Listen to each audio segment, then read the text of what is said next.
merci, puisqu'on a le temps de débat. Donc, on vous remercie d'être là.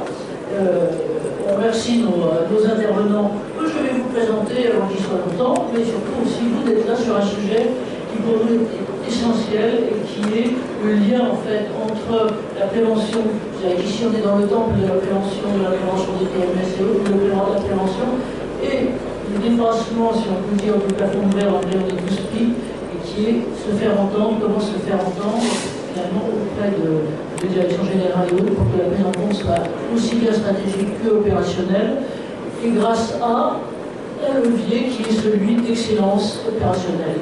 L'idée, c'est justement bien de faire converger ces différents éléments, le capital humain en tant que tel, l'innovation, et on va voir qu'aujourd'hui et ce matin, ce qui va nous traverser, ce sera essentiellement l'innovation ergonomique, c'est-à-dire qu'on remercie surtout nos petits camarades, voilà, il y a des parasites, mais tant pis, et nos petits camarades ici présents, parce que je dois dire que sur les questions des data, finalement, ce qui fait terriblement avancer la prévention, ce sont les data ergonomiques, beaucoup plus que ce que j'aurais cru moi dans la grande journée, qui étaient les data santé de travail qu'on a toujours un mal fou à mobiliser. Donc, voilà, bienvenue à vous donc, pour cette heure d'échange et de terrain et de retour terrain.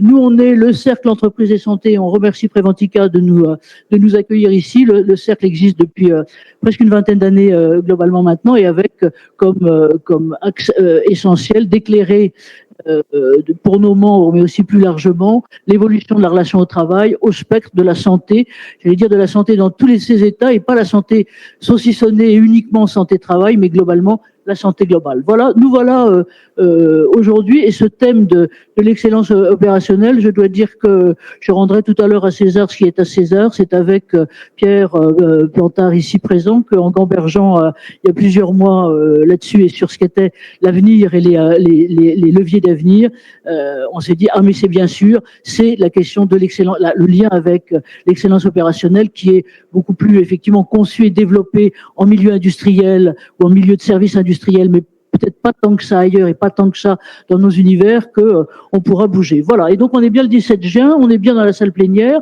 on est content d'être là, on salue tous ceux qui sont là en bout de ligne et tous ceux qui nous retrouveront ensuite en replay. Je vais vous présenter, si vous voulez bien, nos partenaires, nos intervenants ici présents. Et vous voyez que dans le titre, j'ai souligné Data Ergo, parce que c'est bien de ça dont il va s'agir, et comment avec les nouveaux moyens tech, et on en verra un plus particulièrement avec Pierre, on arrive justement à pouvoir anticiper, piloter non seulement la prévention, mais je dirais finalement la place du capital humain dans l'excellence opérationnelle et la performance des entreprises. C'est ce vieux lien qu'on essaye tous de faire entre prévention et performance pour ne pas être cantonné à la prévention, c'est encore des coûts, mais c'est encore le facteur humain, c'est vrai, mais c'est pas que ça et c'est plus loin. Voilà. Donc le premier, ce que j'appelle César, même s'il est barbu, alors que César était glabre et couronné de laurier, c'est Pierre Plantard. Alors je vais pas dire que je l'ai connu en barboteuse, mais quand même c'était en gros pas loin. Il était jeune doctorant. Je veux dire qu'on peut le saluer ici parce que je crois que vous êtes maintenant ambassadeur, tu es ambassadeur des doctorants et des doctorats sur la Bretagne, donc on est très très fiers de t'avoir à notre table, et donc autour d'une start-up qui nous dira tout à l'heure d'où, et il vient du sport aussi, et ça c'est tout à fait important pour autour de la recherche en biomécanique, voir comment on peut non seulement être un sprinter mais durer, et la question de la durabilité elle est tout à fait au fond des choses. Voilà pour Pierre. Benjamin qui est au centre là, Benjamin Muller sera on aura deux grands témoins de terrain dans des activités tout à fait diverses. Donc Benjamin, lui, il est d'ailleurs une activité diverse en soi, puisqu'il est l'ergonome, mais l'ergonome sur tous les métiers. Et je crois que vous avez analysé au moins 300 postes, et donc il doit y en avoir encore plus, du groupe Rocher. Le groupe Rocher nous expliquera tout à l'heure ce que c'est. C'est un groupe complètement franco-français, mais c'est quand même plus de 6000 salariés, et avec des métiers qui vont, je dois dire, toutes les femmes connaissent, et les autres, les mecs aussi d'ailleurs, connaissent les produits Yves Rocher, et donc c'est des produits et des activités qui vont depuis la cueillette, donc une partie 13 agro, jusqu'à le final de la distribution, et donc notamment quasiment des instituts de beauté. Alors comme nous on aime au cercle, on aime bien le transversal, ça leur fait un peu dire glups, je vais dire, quand on leur dit ça, mais je trouve que on a à prendre des exemples là, notamment pour un autre univers qui nous intéresse beaucoup. Il y en a peut-être chez vous que parmi vous, c'est l'univers des soins et des soignants, et sur lequel l'intérêt de l'ergonomie est tout à fait important. Donc merci à vous, Benjamin, d'être là. Samia, alors heureusement Samia que vous êtes là, sinon je me sentirais un petit peu toute seule sur scène, mais quelquefois c'est le contraire, mais c'est bien. Donc Samia, nous aussi on se connaît depuis longtemps, et dès lors on est tombé, moi je suis tombée sur vous un jour sur un atelier sur les RPS, et donc vous étiez en train de monter des jeux pédagogiques sur de sensibilisation aux risques psychosociaux et leur anticipation. Mais là maintenant aujourd'hui vous représentez bien sûr ça, mais bien sûr l'ergonome. J'ai oublié de vous dire que tous les deux sont des ergonomes européens, donc on les salue avec toute l'aura, le savoir, et plus que ça, et le savoir pratique qui est globalement derrière. Et Samia représente le groupe, l'énorme groupe logistique. Je crois que c'est 5000 personnes en France, mais 150 000 dans le monde, c'est ça, GXO Logistics, et pour voir aussi comment donc vous utilisez ces fameuses data et ces fameuses mesures nouvelles ergonomiques là-dessus. Et moi, donc je m'appelle Anne-Marie Lefebvre, donc j'ai monté ce cercle il y a maintenant une vingtaine d'années, mais oui, donc sur carrément sur ces lignes que je vous disais, c'est-à-dire l'avenir de la relation au travail telle qu'elle est en train d'évoluer énormément, et j'allais dire tout statut, parce que on parle toujours de salariés, mais quand on regarde finalement ce qu'est mondialement l'évolution du statut du travail, ça prend, que ce soit triste ou pas, beaucoup d'autres formes, et notamment le travail indépendant. Donc ce serait aussi l'une des questions. Vous êtes des grandes structures, mais comment est-ce qu'on fait pour, j'allais dire, pépiniériser et développer ces bonnes pratiques ailleurs? Voilà, donc voilà merci à vous. Et donc aussi pour vous dire qu'on a choisi ce thème, nous, aujourd'hui, à Préventica, et merci à Préventica encore une fois de nous supporter et nous apporter support là-dessus, qui est celui de l'excellence opérationnelle et du pilotage de la prévention santé-travail. On a ces 2 jours 3 tables rondes. Aujourd'hui, donc, en spectre large, avec des exemples de grandes entreprises. Et là, j'allais dire, c'est un mix de process, de regard de personnes et d'évolution de personnes. Cet après-midi, pour ceux qui auraient envie, on aura notre 25e UX Forum exosquelette. J'allais dire que les exosquelettes, on est tombé dedans il y a plus d'une dizaine d'années. Donc tout ce qui est dispositif d'assistance physique, on sait maintenant, et c'est clair que c'est pas une panacée, mais ça peut énormément aider.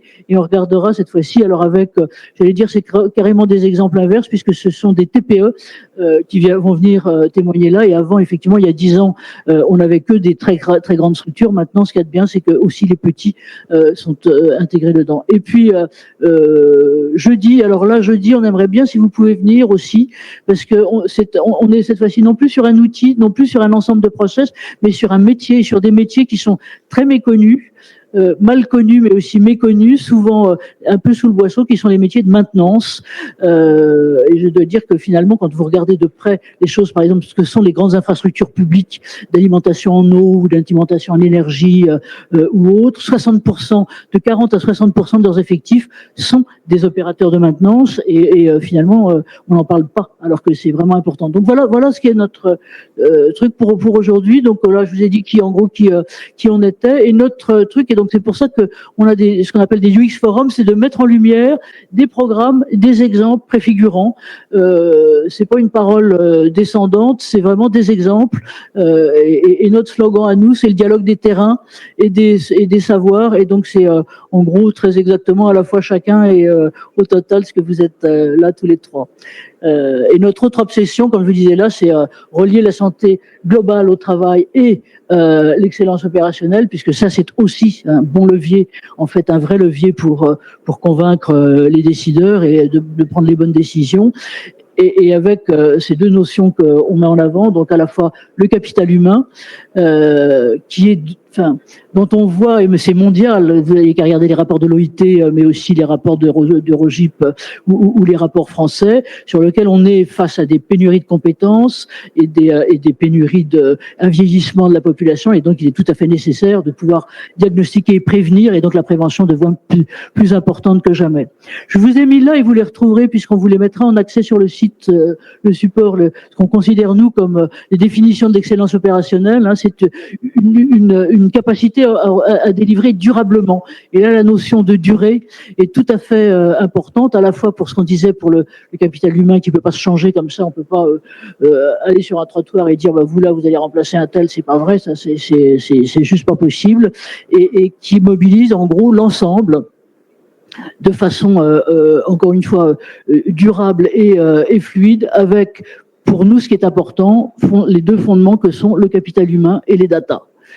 Alors, vous allez entendre parler là, et surtout quand on parle d'excellence opérationnelle, de temps en temps, on a chez les préventeurs un peu un recul en se disant, oh là là, ça va être encore des process, et ça va être encore l'horrible ligne qui va arriver par ici. C'est vrai, mais justement, puisque c'est aussi ce qui a permis de faire des gains de productivité, mais c'est aussi ce qui va être traversé maintenant par le capital humain et l'amélioration continue qu'on essaye de faire. Voilà, et avant de vous dire ça, ce que je voulais dire, c'est qu'on a aussi, j'allais dire, trois chiffres, c'est-à-dire que d'habitude, l'excellence opérationnelle, c'est vraiment vu par le lean, l'amélioration des process, la réduction des coûts, et on sait que par là, on gagne environ 20% de productivité, entre, ça c'est tous les rapports des grands cabinets d'audit, genre McKinsey ou autres, on sait qu'on a des gains d'environ 20% de productivité, des réductions des coûts de 15%. Ils sont contents avec ces chiffres-là. Maintenant, comment ça va marcher avec le reste? Sur le reste, quand même, un autre chiffre à savoir, c'est qu'au niveau européen, les entreprises sont freinées, disent-elles, donc là c'est l'Eurobaromètre qui dit ça, à près de 80%, c'est-à-dire 77% dans leur développement par des difficultés de recrutement, des problèmes de compétences ou de main-d'œuvre. Donc, d'où l'importance, encore une fois, de regarder un peu plus près, d'aider le capital humain. Quant à la prévention, vous savez, tous les chiffres qui circulent et qui sont à la fois ceux de l'INRS, mais qu'on retrouve aussi dans notre cabinet, qui disent 1 euro investi égale de 2 à 4 globalement selon les secteurs. Mais tout ça résonne en silo, et nous, ce qu'on va essayer de faire, ça va être de les mettre ensemble. Et voilà. Et donc, Pierre.